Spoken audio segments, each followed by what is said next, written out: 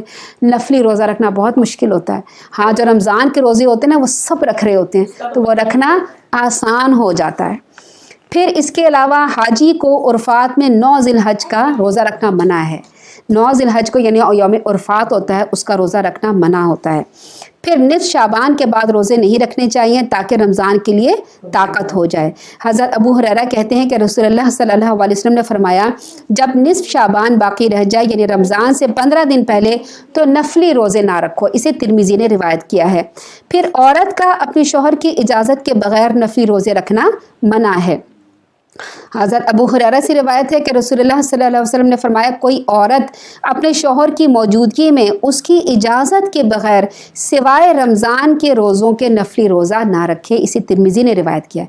یعنی شوہر اگر منع بھی کرے نا تو رمضان کے روزے تو رکھنے ہیں، رمضان کے روزے رکھنے ہیں. فرض آپ نے نماز پڑھنی ہے اگر شوہر منع کرے. لیکن اگر شوہر نفل کے لیے منع کرتا ہے تو آپ نے کیا کرنا ہے، ٹھیک ہے اس کی بات مان لینی ہے، گھر میں فساد نہیں کرنا. پھر صرف عاشورہ یعنی صرف 10 محرم کے دن کا روزہ نہیں رکھنا، 2 دنوں کا رکھنا ہے. یا 10 اور 11 رکھیں گے محرم کا یا 9 اور 10 رکھیں گے. کیونکہ یہودی جو تھے وہ صرف 1 دن کا روزہ رکھتے تھے تو پھر اللہ کے رسول نے فرمایا کہ ہم 2 دن کے روزے رکھیں گے. صرف ہفتے کے دن رکھنا روزہ مکروہ ہے.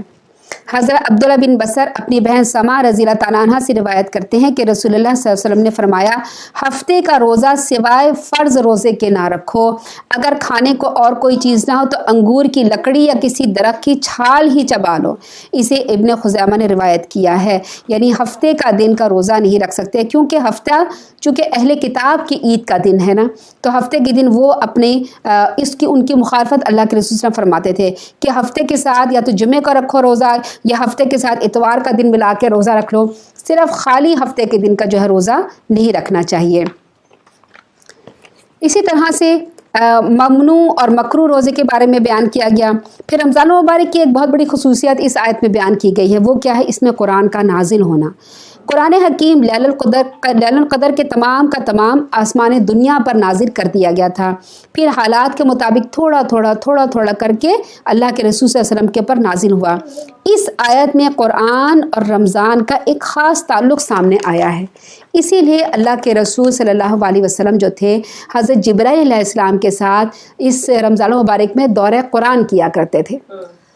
یعنی حضرت جبرائیل علیہ السلام کو اللہ کے رسول صلی اللہ علیہ وسلم جتنا بھی نازل ہوتا تھا نا وہ ان کو سنایا کرتے تھے. جب اللہ کے رسول صلی اللہ علیہ وسلم کی آخری رمضان مبارک تھا تو اس میں اللہ کے رسول صلی اللہ علیہ وسلم نے حضرت جبرائیل علیہ السلام کے ساتھ 2 دفعہ دورہ قرآن کیا تھا. اسی لیے اس سنت کو رکھتے ہوئے جگہ جگہ پہ لوگ دورہ قرآن کراتے ہیں. جس کو جتنی بھی حیثیت ہو، جتنی بھی توفیق ہو جانے کی، سننے کو، آن لائن کچھ بھی، اس سنت کو لیا کریں تاکہ ایک دفعہ ترجمے سے پورا دورہ قرآن ہو جائے، ترجمہ ذہن میں تازہ ہو جائے. کیونکہ ایک تو ہم انسان بھولنے لگتے ہیں، دوسرا رمضان کے علاوہ ہمیں موقع نہیں ملتا باقاعدگی سے کہ ہم باقاعدگی سے پورا قرآن اس کا ترجمہ سن لیا جائے. یہ ایک رمضان کی ہی برکت ہوتی ہے جس میں سنایا جا سکتا ہے. اس رمضان میں سونے کے، جاگنے کے، عبادت کرنے کے تمام اوقات میں تبدیلی آ جاتی ہے. اب رمضان میں کھانا پینا تب کم جاتا ہے، یعنی ڈیوریشن لمبا ہو جاتا ہے. ٹھیک ہے، اس میں ہم کھانا پینا کم کرتے ہیں، ایک ٹائم کا کھانا نہیں ہوتا. اسی طرح سونا بھی ہمارا کم ہو جاتا ہے. جس طریقے سے ہم عام دنوں میں سوتے ہیں نا اس میں نہیں سویا جاتا، تو سونے کو بھی کم کریں، کھانے کو بھی کم کیا جاتا ہے اور پھر کیا ہوتا ہے آرام بھی ہمیں کم. اس میں ہم نے ٹریننگ لینی ہے. اب آپ کو پتہ ہے فوجیوں کی ٹریننگ ہوتی ہے یا کسی بھی جگہ کے کسی نوکری کی ٹریننگ ہوتی ہے، اس میں سخت ٹریننگ کی جاتی ہے. جب ٹریننگ ہو جاتی ہے ایک انسان کی تو پھر وہ کیا کرتا ہے اپنا کام بہتر طریقے سے کر سکتا ہے. لیکن ہم ٹریننگ کے اوقات میں اگر سوئے رہیں اور اپنے آرام کو کم نہ کریں، نہ سونے کو کم کریں، نہ اپنے کھانے پینے کو کم کریں تو ہم ٹریننگ کیسے لے سکتے ہیں؟ اپنے سونے کے اوقات کو کم کرنا ہے، اسے بچانا ہے. اپنے کھانے پینے کا اوقات اس طرح سے تراویح سے پہلے اتنا نہ پیٹ بھر لیا جائے کہ تراویح میں کھڑے ہونا مشکل ہو جائے. اتنا کھانا پینا کھا کے جائیں کہ تراویح آرام سے آپ ادا کر سکیں. اس کے بعد آپ آ جائیں، اس کے بعد آپ کھانا پینا بے شک کر لیں. پھر کرنے کے ہمیں کام کیا ہیں کہ ہمیں اس رمضان مبارک میں خلوص نیت کے ساتھ روزہ رکھنا ہے، صرف اللہ کو راضی کرنے کے لیے.